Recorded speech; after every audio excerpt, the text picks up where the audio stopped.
Welcome back to the Vital Signpost. We're on part 12 of our deep dive into sleep. And this time we're going to be looking at the things that can go wrong with sleep. Yeah, sleep disorders. They're more common than you might think, and understanding them can really deepen our understanding of how important sleep is. Yeah, it really is fascinating and a little creepy. We're talking about things like sleepwalking and even a disorder that can kill you from lack of sleep. Yeah, it's true. Sleep disorders are not just curiosities, though. They're like windows into the brain, showing us the complex interplay of, neurochemicals and brain regions and even our evolutionary history. Well, I, for one, am ready to go down this rabbit hole. There are over 100 different sleep disorders, so where do we even begin? Well, we won't be able to cover all of them, of course, but we'll focus on a few that I think are especially common and intriguing, ones that illustrate these larger points about, sleep and the brain. They can be strange, serious, and sometimes even a little scary, but they hold important clues to understanding this essential part of our lives. Okay, let's start with sleepwalking. I remember as a kid being terrified that I might sleepwalk right out of the house. Most people think of it as acting out your dreams, right? Yeah, that's a common misconception. Sleepwalking, or technically called somnambulism, along with sleep talking, sleep eating, and even sleep texting, hmm happens during the deepest stage of non-dreaming sleep. So you're telling me if you woke a sleepwalker up, they wouldn't even remember a dream? Most likely not, no. They might be confused and disoriented, but they wouldn't have any recollection of what they were doing or why. It's like a part of their brain is awake, but the part responsible for conscious awareness is still offline. So what's going on in the brain then? How can someone be walking and talking and yet not be fully conscious? Well, you can think it this way. To transition from sleep to wakefulness, various parts of the brain need to come online, right? It's a delicate and intricate process, and sometimes it goes awry. It's kind of like an orchestra where some instruments start playing before the conductor has even raised their baton. So in sleepwalking, the parts of the brain that control movement are activated prematurely while the parts responsible for awareness and memory are lagging behind. Yeah, that's a good way to put it. This disconnect between different brain regions creates that bizarre phenomenon of sleepwalking, where someone can perform complex actions without being fully conscious or aware of their surroundings. It's a really powerful example of how our brains are not this monolithic entity, but a collection of interconnected systems that can sometimes operate independently. That makes a lot of sense, especially when you consider the range of things people do while Oh, sleepwalking. okay. I read about a man who drove to his in-laws' house and tragically killed his mother-in-law while sleepwalking. Yeah, the Kenneth Parks case. Hmm. It was a very disturbing incident, and it highlights the potential dangers of sleepwalking, especially when complex automated behaviors like driving are involved. Yeah, it's a scary thought, but thankfully these extreme cases are extremely rare. Absolutely. Most episodes of sleepwalking are harmless, involving simple actions like walking around the house or mumbling a few words. However, it's still important to take precautions if you or someone you know sleepwalks to ensure their safety. Good point. Let's move on to another sleep disorder that a lot of people struggle with. Insomnia. I think we've all had nights where we toss and turn, but chronic insomnia is a different beast altogether, It bro. really is. Occasional sleep difficulties are normal, but true insomnia goes beyond just having a bad night or two. It's a persistent problem falling asleep, staying asleep, or both, despite having adequate opportunity to sleep.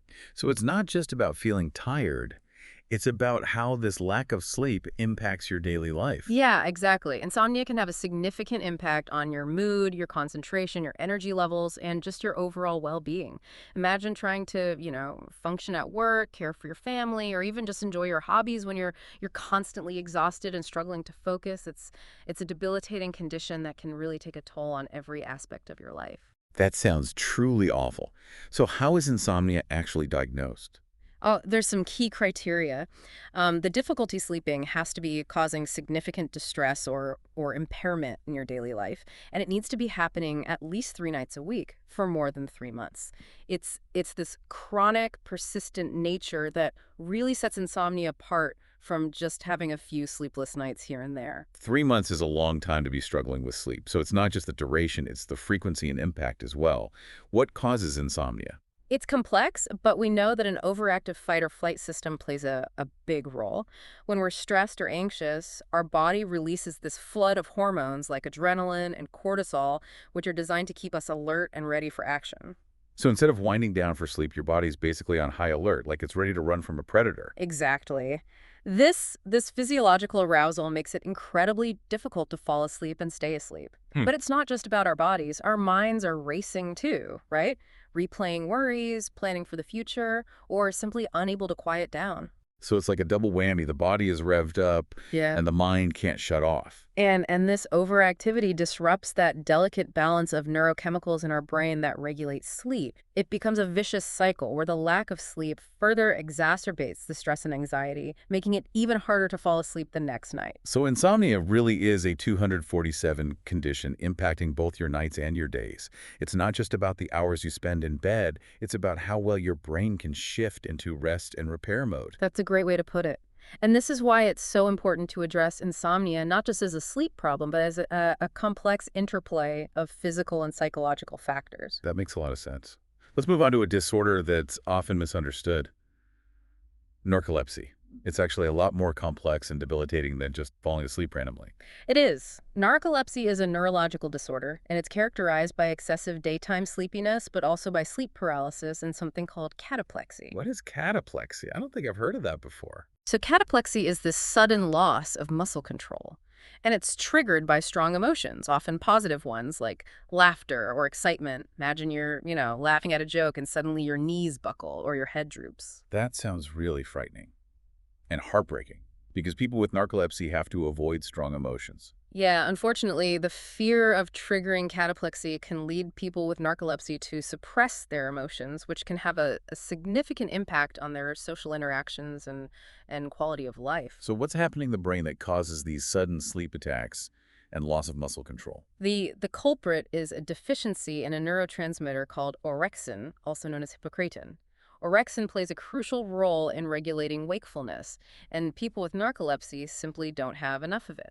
So it's not just about being tired, it's about a fundamental imbalance in the brain's ability to regulate the sleep-wake cycle. Exactly. It's like having a faulty switch that keeps flipping back and forth between sleep and wakefulness, leading to those sudden and uncontrollable transitions. What about sleep paralysis?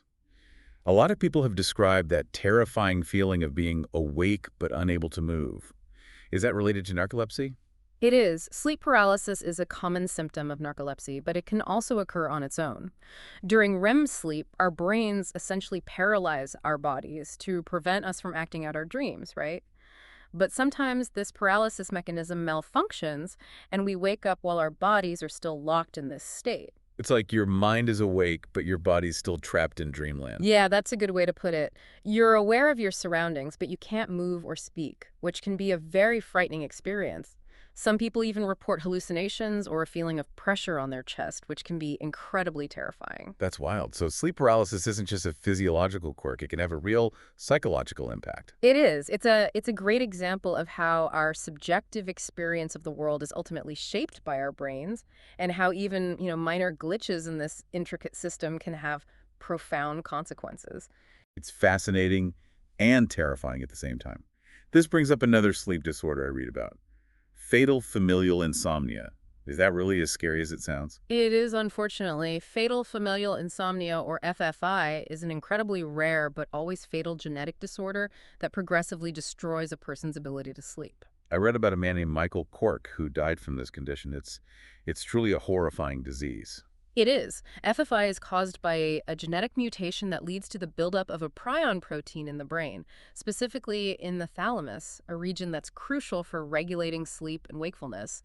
As the prion protein accumulates, it damages the thalamus, disrupting its ability to control the sleep-wake cycle. So it's like a rogue protein that hijacks the brain's sleep control center. That's a good analogy. It's a tragic illustration of how essential sleep is for survival. As the disease progresses, people with FFI experience worsening insomnia along with a host of other neurological and psychological symptoms. It's terrifying to think that something as fundamental as sleep can be so easily disrupted with such devastating consequences. It highlights how sleep is not just about rest and relaxation. It's a complex biological process that's absolutely essential for our survival. You're absolutely right. The tragic cases of FFI, although rare, serve as a stark reminder that we cannot take sleep for granted. It's as vital to our health and well-being as food, water, and oxygen. Speaking of the importance of sleep, there's been a lot of talk lately about this idea that humans only need 6.75 hours of sleep. What's the truth behind that claim? Well, that claim stems from a study on the sleep patterns of hunter-gatherer tribes who were found to average around 6.75 hours of sleep per night. So on the surface, it seems like we modern humans might be oversleeping. Well, not so fast. There are a few important caveats to consider.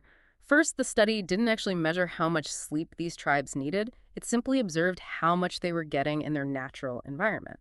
And even if we accept, 6.75 hours as their average, it doesn't mean that that's optimal for health and longevity. And so you're saying we can't simply extrapolate from these tribes to the rest of humanity. Exactly. These tribes face different environmental pressures and have shorter lifespans than people in industrialized societies. They also experience higher rates of, infection and other health issues, which are often linked to insufficient sleep. So it's possible that their limited sleep is a consequence of their lifestyle, not an indication of their biological needs. Yeah, precisely.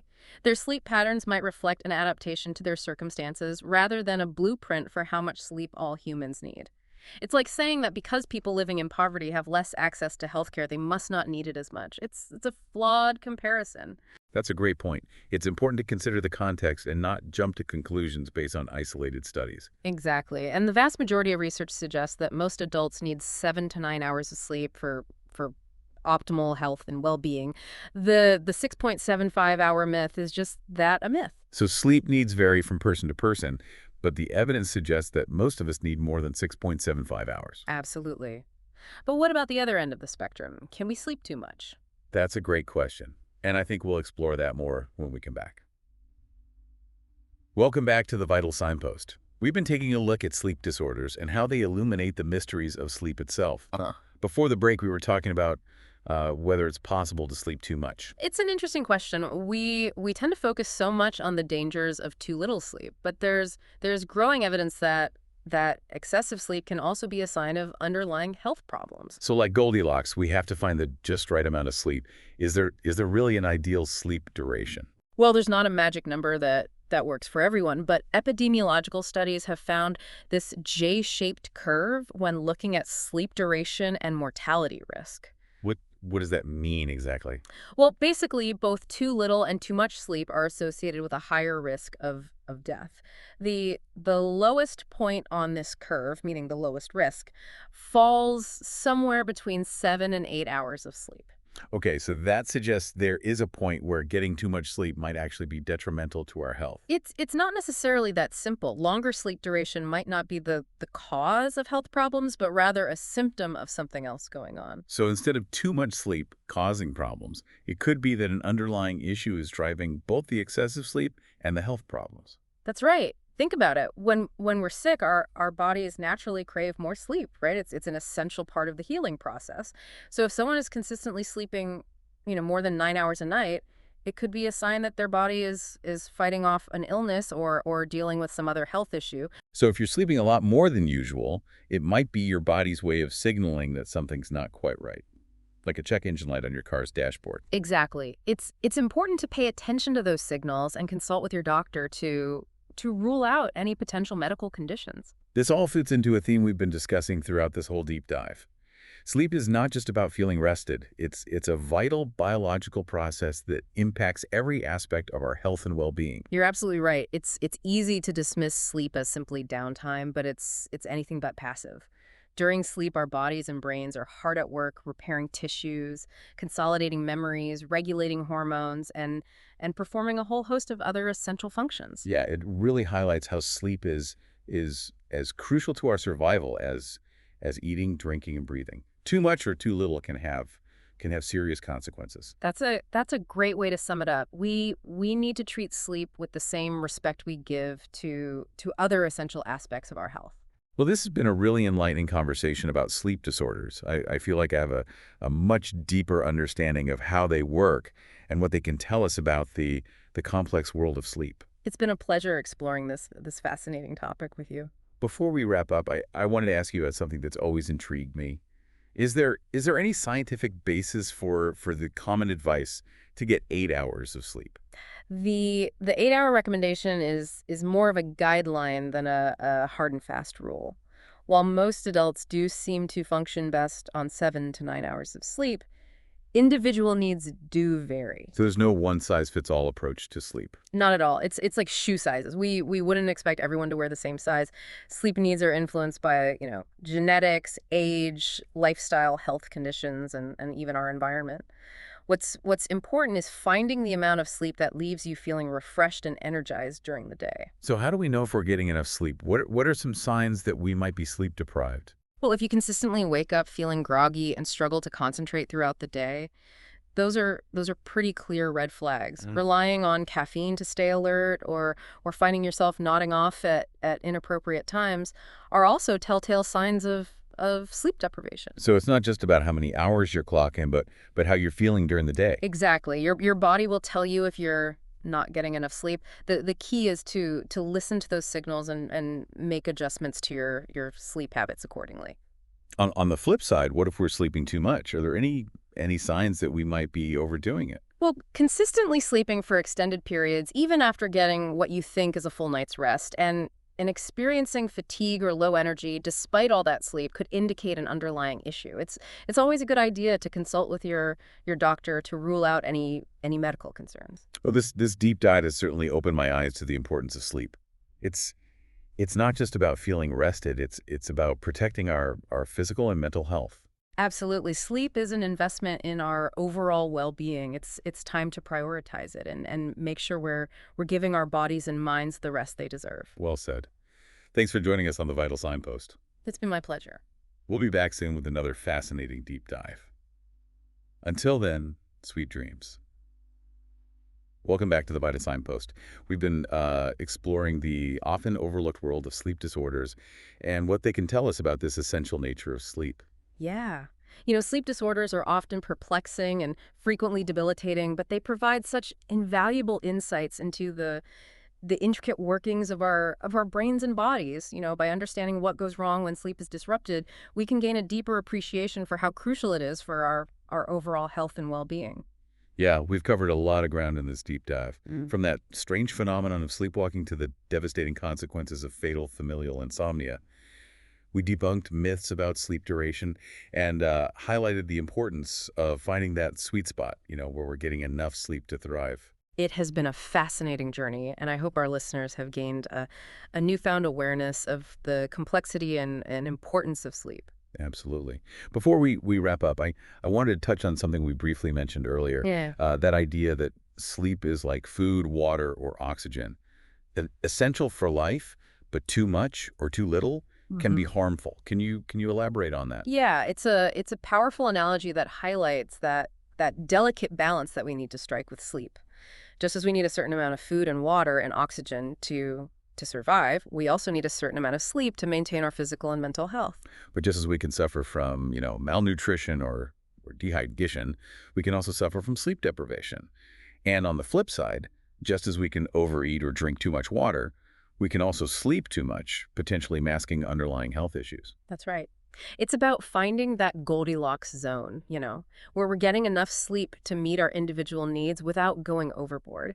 And that sweet spot, it can vary depending on a range of factors from our age and genetics to our lifestyle and stress levels. So it's not just about hitting that magic number of hours, but about paying attention to how our bodies are responding to different sleep patterns. Precisely. It's about, tuning into our own internal rhythms and recognizing those signs that we might need more or less sleep. Are we waking up feeling refreshed and energized? Or are we sort of dragging ourselves through the day relying on caffeine to stay alert? It's about being mindful of our sleep habits and making adjustments as needed. Exactly. We need to treat sleep as this vital part of our self-care routine, just as important as exercise and a healthy diet. And if we're struggling with sleep, it's important to seek help from a healthcare professional who can help us identify any underlying issues and develop a plan to improve our sleep quality. Well said. Sleep is this powerful force for good in our lives, and it's time we give it the attention and respect it deserves. I couldn't agree more. Sleep is a gift, a time for our bodies and minds to recharge and rejuvenate. Let's embrace it and prioritize it in our daily lives. That's a great note to end on.